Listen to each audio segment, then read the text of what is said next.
Hello, I'm Emma from mmmEnglish. Welcome back to another lesson about confusing English verbs. English verbs that are similar, and so sometimes it's hard to know which one is the right one to use. So they might be causing you a few problems. But don't worry. In this lesson, we're going to help you to fix those problems.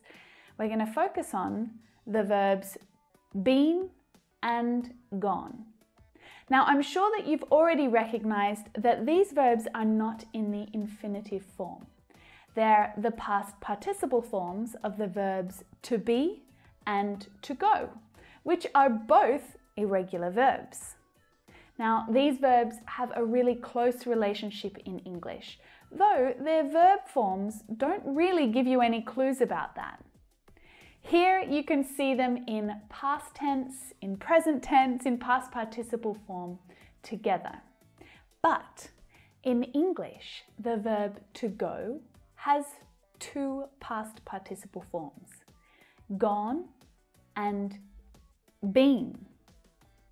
The past participle form of be and go can be been.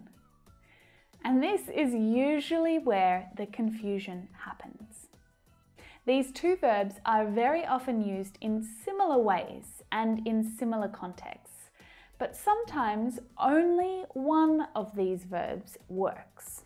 The past participle form of verbs are most commonly used in the perfect tenses, together with the auxiliary verb have. So this is where you need to pay close attention to the main verb and be clear about which verb you're trying to use, to be or to go. Firstly, let's review been as the past participle of to be. He's been sick for a week. I've been exhausted since we got home. Have you been pleased with your performance this year? So we use been to talk about feelings and our health, but of course it can also be followed by the continuous verb form as part of the structure of the present perfect continuous or the past perfect continuous. They had been waiting at the wrong classroom. But when we look at been as the past participle of to go, well, obviously there are a few questions that we need to ask. Why are there two different forms? Is the meaning different? When should I use gone and when should I use been? The difference in meaning is actually quite simple. Gone tells us that the movement is in one direction, away from a particular place. Been tells us that the movement is in two directions, away from a particular place and then back again. You've returned. They've gone. They're not here at the moment. They've gone to the supermarket. They're at the supermarket now. They're not here. They've been to the supermarket. So they're back home now. Amy's just gone for a run. She's not here right now, but she'll be back in half an hour. Amy's just been for a run. She arrived home about 5 minutes ago. The difference between been and gone is simple to explain when you're talking about holidays. My sister-in-law lives in Thailand, in Bangkok, so I often go there to visit her. I've been there 5 times already. Those trips are all complete. They're in the past. She hasn't been to Australia to visit me yet, though. I'm looking for Tom. Has he already gone to Sydney? He's already been. He got back yesterday. Now, there's a little trick to remember here. If the trip is complete, then use been. But if the trip is still happening and the person is not here, use gone. Now, in this video, I talked about the present perfect, and I explained that the present perfect can be used to talk about life experience, or it can be used to talk about an unfinished action in the past that is somehow affecting the present moment. So usually that unfinished action started recently in the past and is still happening in the present. That past action is affecting the present moment. So these grammatical differences can help you when you're choosing whether to use been or gone. So use been when it's something that happened in the past, it's part of your life experience and it's finished. I've been to Spain.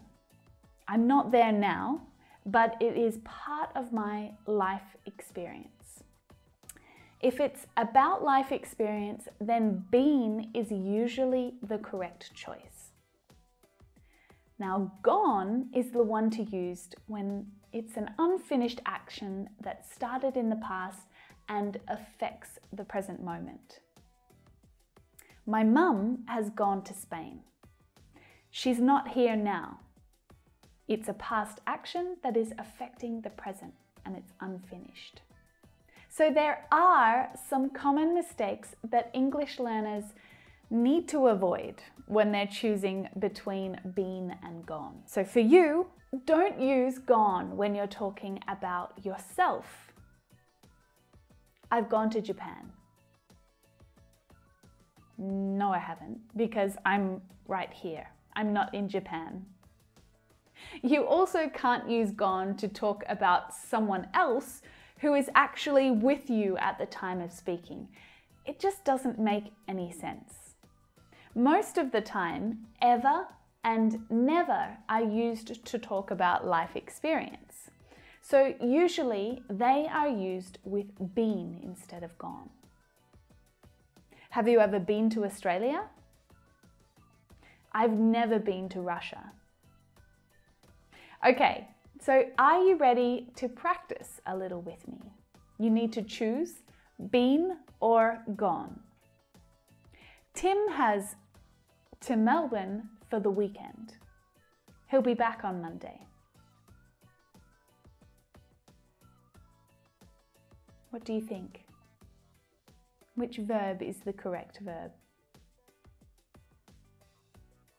Tim has gone to Melbourne for the weekend. He'll be back on Monday. He's not here right now, so he hasn't returned yet. He's still there. He's still in Melbourne. Has your dad ever to India with you?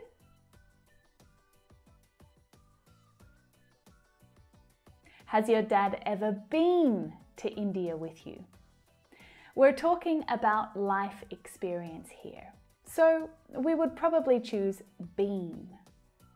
Jessica has to the supermarket already. She bought some fruit for our picnic tomorrow.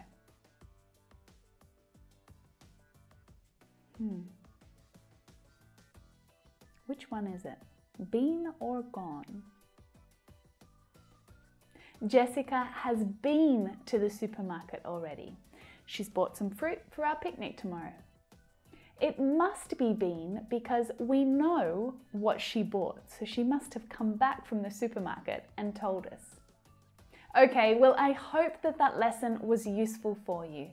Just remember that been is used to talk about life experience, about trips and events and things that have happened in the past but are not still happening now. And gone is used to talk about a current trip or event when someone is somewhere else. They haven't returned yet. If you enjoyed this lesson, make sure you subscribe to the English channel just down there. I make a new English lesson every week, and if you subscribe, you'll find out as soon as it's ready for you. Right now, you should probably check out this lesson right here about the present perfect so that you can practice what you've already learnt in this lesson. Or you can check out some other lessons right here. Thanks for watching, and I'll see you again next week. Bye for now.